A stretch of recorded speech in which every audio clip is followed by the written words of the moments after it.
परीक्षा मार्ग में आपका स्वागत है। अच्छे ज्ञान के लिए हमारे चैनल को सब्सक्राइब एवं लाइक करें।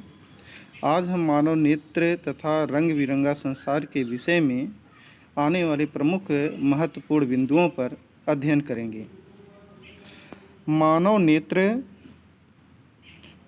नेत्र एक अत्यंत महत्वपूर्ण एवं मूल्यवान सुग्राही ज्ञानेंद्रिय है।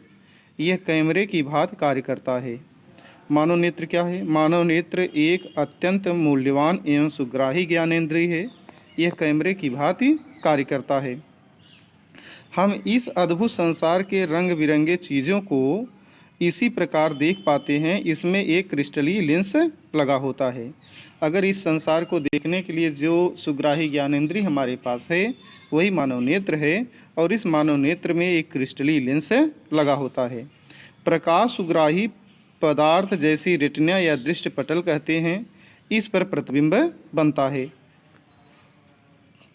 इस मानव नेत्र में एक प्रकाश सुग्राही पर्दा होता है, जिसमें प्रकाश सुग्राही क्या होता है? पर्दा होता है, जिसे रेटिना या दृष्टि पटल कहते हैं, और इसी पर प्रतिबिंब बनता है। अगला, प्रकाश एक पतली झिल्ली से होकर नेत्र में प्रवेश करता है। प्रकाश किससे प्रवेश करता है? पतली झिल्ली से होकर नेत्र में प्रवेश करता है। इस झिल्ली को कार्निया कहा जाता है। तो प्रकाश जिस झिल्ली से होकर प्रवेश करता है उस झिल्ली को क्या कहा जाता है? कार्निया कहा जाता है। कार्निया के पीछे एक संरचना होती है जिसे परतारिका कहते हैं। परतारिका किसे कहते हैं? कार्निया के पीछे एक संरचना होती है जिसे हम क्या कहते हैं? परतारिका कहते हैं। अगला क्या है? यह पुतली के साइज को नियंत्रित करता है। परतारिका किसको नियंत्रित करता है? पुतली के साइज को नियंत्रित करता है, जबकि पुतली नेत्र में प्रवेश करने वाले प्रकाश को नियंत्रित करता है। पुतली क्या करता है? नेत्र में प्रवेश करने वाले प्रकाश को नियंत्रित करता है। और पुतली की साइज को कौन नियंत्रित करता है? परतारिका नियंत्रित करता है। लेंस दूर या नज़दीक के सभी प्रकार के वस्तुओं को समायोजित कर वास्तविक तथा उल्टा प्रतिबिंब बनाता है। नेत्र लेंस क्या करता है? चाहे वस्तु नज़दीक हो चाहे दूर हो, उन सभी को समायोजित करके हमारे नेत्र पर उसका प्रतिबिंब बनाता है। अभिनेत्र लेंस की वह क्षमता जिसके कारण वह अपनी फोकस दूरी को समायोजित कर लेता है, समंजन क्षमता कहलाती है। अगर आपसे पूछा जाए समंजन क्षमता कहते किसे हैं, तो आप कहेंगे अभिनेत्र लेंस की वह क्षमता जिसके कारण वह अपनी फोकस दूरी को समायोजित कर लेता है, समंजन क्षमता कहलाती है। ऐसा नेत्र की वक्रता के परिवर्तन होने पर इसकी फोकस दूरी भी परिवर्तित होती है। ये समंजन क्षमता क्यों होता है? नेत्र की फोकस दूरी या वक्रता को परिवर्तित कर देने पर उसकी समंजन क्षमता या फोकस दूरी में परिवर्तन हो जाता है। नेत्र की वक्रता बढ़ने पर फोकस दूरी घट जाती है। जब नेत्र की वक्रता घटती है तो फोकस दूरी बढ़ जाती है। इसमें वक्रता के बढ़ने या घटने पर फोकस दूरी में क्या परिवर्तन होता है? नेत्र की वक्रता बढ़ने पर फोकस दूरी घट जाती है, और जब नेत्र की वक्रता घटती है तो फोकस दूरी बढ़ जाती है। एक स्वस्थ व्यक्ति के लिए देखने की न्यूनतम दूरी कितनी होती है? मोस्ट इम्पॉर्टेंट पॉइंट है। एक स्वस्थ व्यक्ति के देखने के लिए न्यूनतम दूरी 25 सेमी होती है। अर्थात स्वस्थ मनुष्य के लिए निकट बिंदु कितना होता है? 25 सेमी होती है। और दूर बिंदु कितना होता है? अनंत होता है। दूर बिंदु कितना होता है? अनंत होता है। और निकट बिंदु कितना होता है? 25 सेमी होता है। कभी कभी अधिक उम्र के कुछ व्यक्तियों में क्रिस्टलीय लेंस पर एक धुंधली परत जम जाती है, जिससे लेंस धुंधिया तथा धुंधली हो जाती है। इस स्थिति को मोतिया बिंदु कहते हैं। अगर आपसे पूछा जाए मोतिया बिंदु क्या है? जब क्रिस्टलीय लेंस पर एक धुंधली परत चढ़ जाती है जिसके कारण से लेंस धुंधिया तथा धुंधला हो जाता है, उसी को हम मोतिया बिंदु कहते हैं। इसे शल्य चिकित्सा के द्वारा दूर किया जा सकता है। अगर आपसे पूछा जाए मोतिया बिंदु कैसे दूर किया जा सकता है, तो मोतिया बिंदु का निदान हम शल्य चिकित्सा द्वारा कर सकते हैं। कभी कभी नेत्र धीरे धीरे अपनी समंजन क्षमता खो देते हैं। ऐसी स्थिति में व्यक्ति वस्तुओं को आराम से सुस्पष्ट नहीं देख पाते हैं। नेत्र में अपवर्तन दोषों के कारण दृष्टि धुंधली हो जाती है, इसे दृष्टि दोष कहते हैं। माने कोई भी लेंस है या मानव नेत्र लेंस वस्तुओं को समायोजित करने की क्षमता जब उसकी घट जाती है तो उसी को हम क्या कहते हैं, दृष्टि दोष कहते हैं। अब दृष्टि दोष के विषय में हम पिछले वीडियो में आपको बता चुके हैं, विधिवत बताया गया है, इस पर पुनः थोड़ा सा चर्चा कर लें। निकट दृष्टि दोष, इसी को मायोपिया में भी कहा जाता है। निकट दृष्टि दोष को अंग्रेजी में क्या कहते हैं, मायोपिया कहते हैं। में व्यक्ति निकट की वस्तु को स्पष्ट देख तो सकता है परंतु दूर रखी वस्तु को वह सुस्पष्ट नहीं देख पाता है। ऐसे व्यक्ति का दूर बिंदु अनंत पर न होकर नेत्र के पास आ जाता है। अगर आपसे कहा जाए कि निकट दृष्टि दोष में व्यक्ति कहाँ की वस्तु नहीं देख पाता, निकट दृष्टि दोष में व्यक्ति दूर की वस्तुओं को नहीं देख पाता और निकट की वस्तु को आसानी से देख लेता है। और निकट दृष्टि दोष में अनंत का बिंदु नेत्र लेंस के पास आ जाता है। अगला पॉइंट क्या है, इसमें प्रतिबिंब दृष्टि पटल पर न बनकर दृष्टि पटल के सामने बनता है। निकट दृष्टि दोष में प्रतिबिंब कहाँ बनता है, दृष्टि पटल पर न बनकर दृष्टि पटल के सामने बनता है। इस दोष को किसी उपयुक्त क्षमता के अपसारी अथवा अवतल लेंस के उपयोग द्वारा संशोधित किया जाता है। अर्थात निकट दृष्टि दोष के निवारण में कौन सा लेंस प्रयोग होता है, अवतल लेंस प्रयोग होता है। निकट दृष्टि दोष में निकट की वस्तु का प्रतिबिंब तो रेटिना पर बनता है, लेकिन दूर की वस्तु का प्रतिबिंब रेटिना से पहले बन जाता है, जिसके कारण से वस्तु नहीं दिखाई पड़ता। अब इस प्रकाश को फैलाने के लिए हमें एक ऐसे लेंस का उपयोग करना होता है जो प्रकाश को अपसारित कर दे। तो अपसारित करेगा तो ऐसा अपसारित लेंस कौन सा होता है, अवतल लेंस होता है। दीर्घ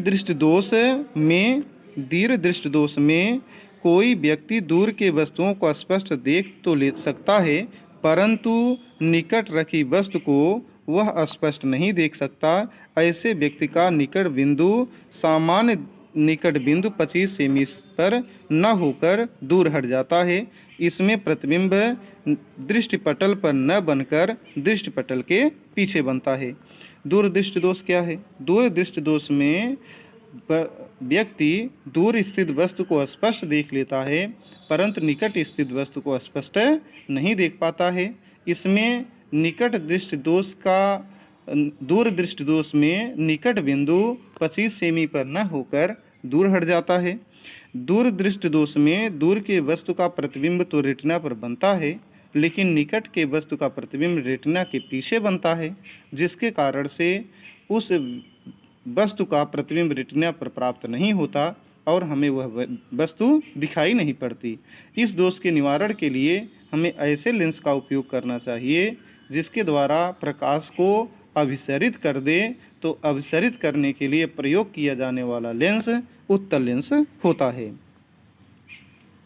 अगला, आयु में वृद्धि होने के साथ साथ मानव नेत्र की समंजन क्षमता घट जाती है। अधिकांश व्यक्तियों का निकट बिंदु दूर हट जाता है और इस दोष को जरा दृष्टि दोष कहते हैं। इसे पास की वस्तु आराम से देखने में कठिनाई होती है। यह दोष पक्षवाभिपेशियों के धीरे धीरे दुर्बल होने के कारण तथा क्रिस्टली लेंस की लचीलेपन में कमी के कारण उत्पन्न होता है। तो जरा दृष्टि दोष क्या है? जरा दृष्टि दोष वायु में वृद्धि होने के साथ साथ मानव नेत्र की समंजन क्षमता घट जाने के कारण होती है। इसमें अधिकांश व्यक्तियों में निकट बिंदु दूर हट जाता है। इस दोष को जरा दृष्टि दोष कहते हैं। इसे पास की वस्तु आराम से देखने में कठिनाई होती है और यह दोष पक्षमाभिपेशियों के धीरे धीरे दुर्बल होने के कारण तथा क्रिस्टली लेंस की लचीलेपन में कमी के कारण उत्पन्न होता है। अब जरा दृष्टि दोष का निवारण हम कैसे करते हैं? जरा दृष्टि दोष के निवारण के लिए द्विफोक्सी लेंस का उपयोग किया जाता है। अर्थात जरा दृष्टि दोष का निवारण द्विफोक्सी लेंस की सहायता से कर सकते हैं। पृथ्वी के ऊपर वायुमंडल में जैसे जैसे हम ऊपर जाते हैं वायु हल्की होती जाती है।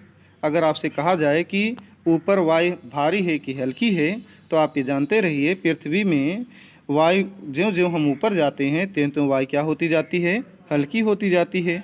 सूर्योदय होने के पहले एवं सूर्यास्त होने के बाद सूर्य से चलने वाली किरणें पूर्ण आंतरिक परावर्तन होकर हमारी आँख पर पहुँच जाती हैं। हम इस किरणों को सीधा देखते हैं। ऐसे में सूर्य की आभासी प्रतिबिंब क्षैतिज से ऊपर दिखाई देता है। जैसे कभी कभी प्रश्न आता है, सूर्योदय तथा सूर्यास्त हो जाने के बाद भी सूर्य हमें दिखाई देता है, सूर्योदय होने से पहले और सूर्यास्त हो जाने के बाद भी सूर्य हमें दिखाई देता है। तो इसका दिखाई पूर्ण आंतरिक परावर्तन के कारण होता है, क्योंकि ऊपर का वायु पतला होता है, माने हल्का हो जाता है, जिसके साथ पूर्ण आंतरिक परावर्तन होता है और हम प्रकाश को सीधे देख सकते हैं, जिसके कारण से क्षितिज के नीचे सूर्य होने पर भी हमें क्षितिज के ऊपर दिखाई देता है। रेटिना पर बनने वाली प्रतिबिंब की प्रकृति वास्तविक एवं उल्टा होती है। मोस्ट इम्पॉर्टेंट है, इसको याद रखिएगा। अगर आपसे पूछा जाए कि रेटिना पर जो प्रतिबिंब बनता है वह कैसा होता है, तो रेटिना पर बनने वाला प्रतिबिंब वास्तविक एवं उल्टा होता है। अगला है, सूर्य के प्रकाश के वर्ण निम्न प्रकार में दिखाई देते हैं। सूर्य के प्रकाश किस किस प्रकार में दिखाई देते हैं, कौन सा सबसे ऊपर होता है प्रिज्म के परावर्तन के बाद और कौन सबसे नीचे होता है, तो इसमें बैगनी, जामुनी, नीला, हरा, पीला, नारंगी एवं लाल। अगर विबजियार में अगर इसका वर्णन किया जाए, तो अगर आप एक लेंस लें, एक प्रिज्म लें, प्रिज्म पर कोई भी प्रकाश आपतित करें, तो यह प्रकाश 7 रंगों में वियोजित होता है। इन 7 रंगों को ही हम वर्णक्रम कहते हैं। और इन वर्णक्रमों में अगर देखा जाए तो सबसे ऊपर लाल होता है, वैनी याहपी नाला जिसे कहा जाता है। इसे हम शार्ट में वैनी याहपी नाला भी कहते हैं। सबसे ऊपर लाल होगा इस तरह के प्रिज्म रखने पर, और सबसे नीचे वैगनी होगा। इसमें कभी कभी प्रश्न पूछा जाता है कि किस रंग का अपवर्तनांक कम होता है और किस रंग के प्रकाश का अपवर्तनांक सबसे अधिक होता है, या कौन सा रंग प्रिज्म से अधिक विचलित होता है और कौन सा रंग का प्रकाश प्रिज्म से कम विचलित होता है। तो बैगनी रंग के प्रकाश का विचलन कोण या विचलन सबसे अधिक होता है और लाल रंग के प्रकाश का विचलन सबसे कम होता है। आपके सिलेबस से हट गया है, नहीं तो लैम्डा m बराबर n-1 इंटू ए होता है। जिसका विचलन कोण अधिक होगा उसका अपवर्तनांक अधिक होगा, जिसका विचलन कोण कम होगा उसका अपवर्तनांक कम होता है।